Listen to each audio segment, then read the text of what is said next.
On February 7th, a second crime scene was discovered in Fontbonne Hall Academy's Fab Lab. In this small area, 18 pieces of evidence were found, including the dead body of Carmen Lopez.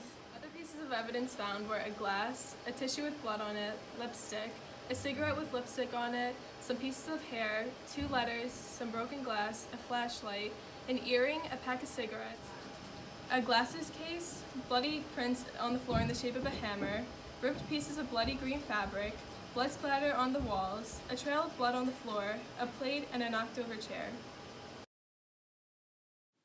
Here is an illustrated aerial view of the second crime scene found. In this illustration, the 18 pieces of evidence are shown, the most vital being the body. It gives the exact location of the crime and the dimensions of the room to give investigators a better idea of the scene they are working with, even after it's cleaned up. It is very helpful because the information is always there for reference. Sketches such as this are often used in criminal trials to show the jury a struggle that a victim may have underwent and to demonstrate the details of a crime. Some of the evidence found in crime scene number 2 may be linked to the evidence found in crime scene number 1. At crime scene number 2, an outline of a bloody hammer was found. In crime scene number 1, a bloody hammer was found. As a result, these pieces of evidence may be linked to both of the crime scenes. At crime scene number 1, a green bloody polo shirt was found on the gate of Fontbonne Hall Academy. In crime scene number 2, pieces of green bloody fabric were found in the Fontbonne Hall Academy's Fab Lab. We think that these pieces of evidence may be linked to both of the crime scenes as well. Analyzing each evidence, we found distinctive differences on each piece. Evidence 1 was a plastic cup with a lipstick stain on it sitting on the table.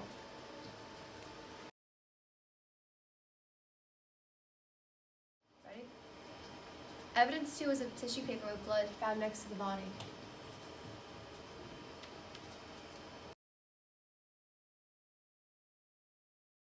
A broken cigarette with a lipstick stain near the body.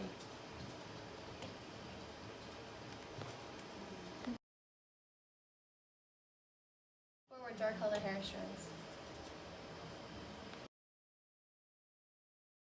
Evidence 5 was a lip gloss tube laying on the ground.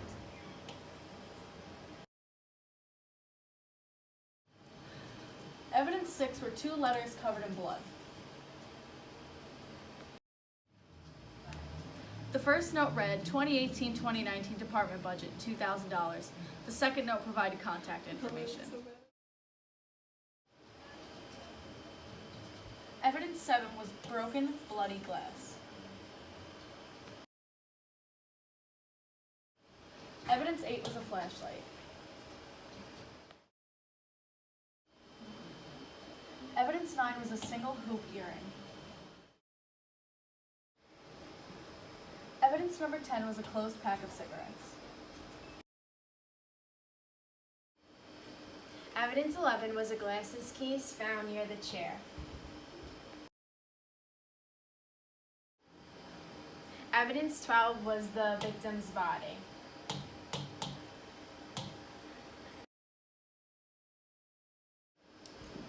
Evidence 13 was a bloody outline of the hammer. Evidence 14 was a dark green fabric stained with blood.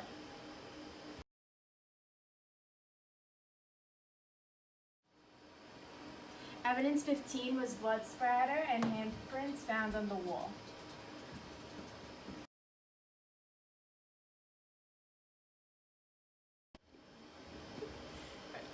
Evidence 16 was a trail of blood.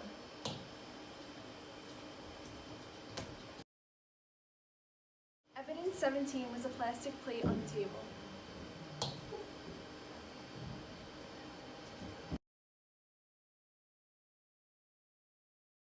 Evidence 18 was a knocked over chair.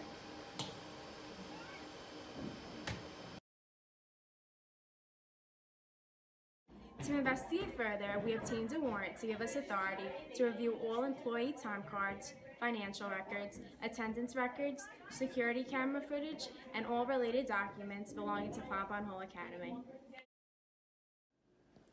We narrowed down 3 possible entry points, which are the 99th Street gate, the gate in front of the gym, and the driveway. From each site, we took a sample of the soil. We also took samples of the soil from the crime scene and remnants on the polo shirt. With this, we analyzed each sample for their odor, texture, color, and presence of plant, animal, or organic debris. The color of the crime scene sample was light to medium brown. The odor was plant or tree-like. The texture was dry and grainy. The plant or animal debris were leaves, and the inorganic debris was a sequin and a rock. The soil from the first crime scene behind the gym was medium brown with a subtle plant-like scent. The texture was crumbly and grainy, there was no plant or animal debris, and the only inorganic debris present was rock. The color of soil sample L1 was dark brown. It had an earthy, plant-like odor. Its texture was damp and clumpy. There were leaves, barks, and twigs, and there were no inorganic debris.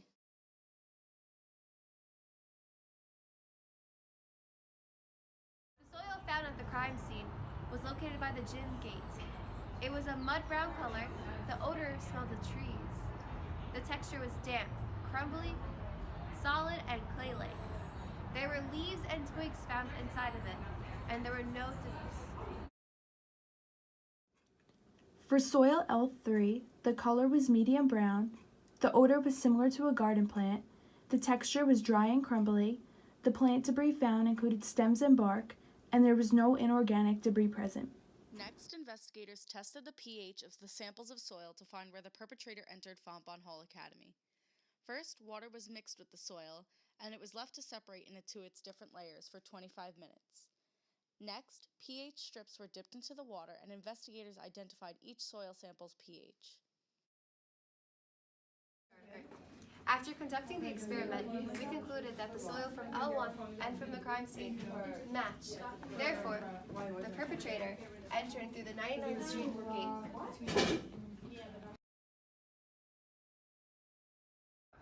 Follow us on Twitter and use the hashtag #LocateLopez for any further updates on the tests and the crime.